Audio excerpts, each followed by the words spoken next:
je voulais juste signifier mon étonnement devant l'attitude de nos chers collègues de droite qui sont étonnés, qui sont estomaqués, abasourdis au lendemain de votre décision, de la décision de votre majorité, que d'imposer ce centre de culture ouvrière à la gestion du château de la Busine.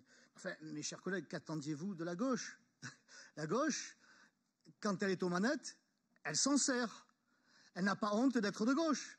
Elle applique son programme. Monsieur Coppola, dont on dit qu'il est quelqu'un de sympathique dans le privé, je n'ai pas encore eu l'opportunité de le vérifier, qui serait plutôt quelqu'un d'agréable.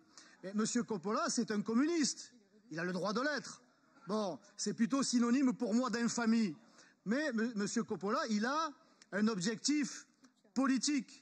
C'est de faire table rase de notre passé. Et de M. Ferrand à M. Pagnol, M. Coppola, il coupe les têtes.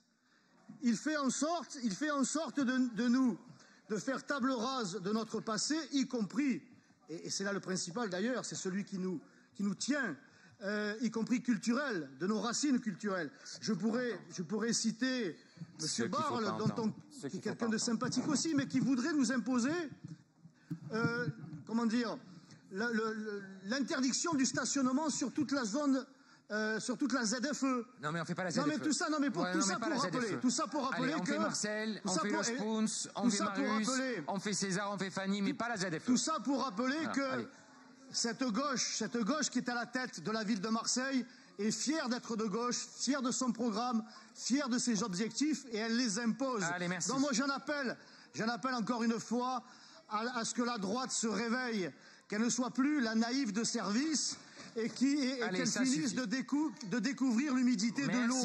Merci. Donc moi je soutiens évidemment Nicolas Pagnol qui aura reçu, dit-on, des menaces et des invectives de la part du premier magistrat de la ville. Il faudra quand même